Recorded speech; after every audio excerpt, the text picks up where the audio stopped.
Good morning, ladies and gentlemen. Thank you, Mr. Speaker. Thank you, Madam Speaker. Thank you, Senator. To my right is my son, Kyle. He'll speak after I do, if you don't mind.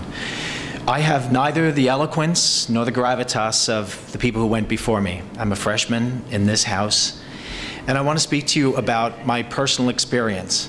My partner and I have been together for over 31 years. We adopted children almost 24 years ago.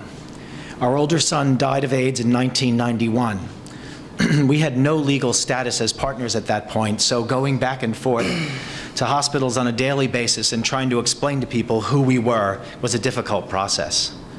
We've been through that over and over again, and as Senator Weinberg pointed out, there was a evolution that went through domestic partnership and then civil unions.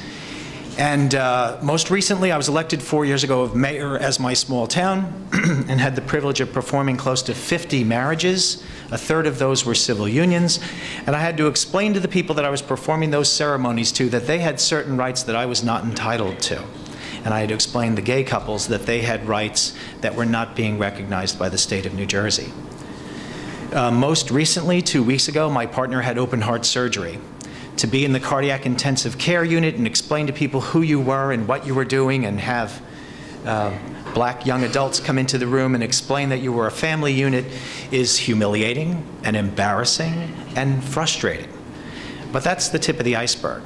I was worried that my partner of 31 years was going to die in open heart surgery, and we have no protections. Not something for the state to deal with, but maybe something to move forward on.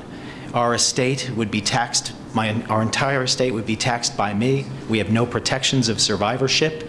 I just wanted to let you know that when you talk about the theory of gay couples or the ephemera of same-sex marriage, we're real taxpayers. We put our pants on one leg at a time. We go to work. We worship just as everyone else does. We are citizens of the country of America and citizens of the state of New Jersey. Thank you.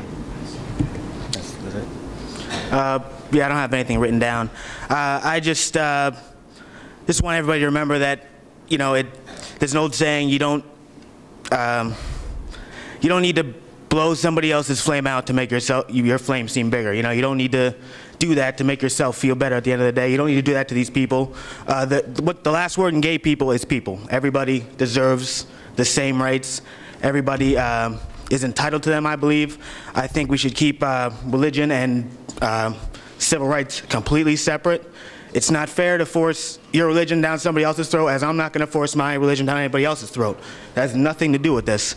It's just giving people the same right to do what everybody else does, especially if you're going to ask them to pay the same taxes and whatnot and have them pay the same thing for different items, but you can't give them the courtesy of being able to say that, yes, we're married and we have a regular family like everybody else. And I think that we just need to get over this, let these people do what they need to do behind closed doors. Really, I don't think it's anybody else's business in here what these people do. But I just think it's I just think we need to get it going. You know, that's about it. Thank you very much.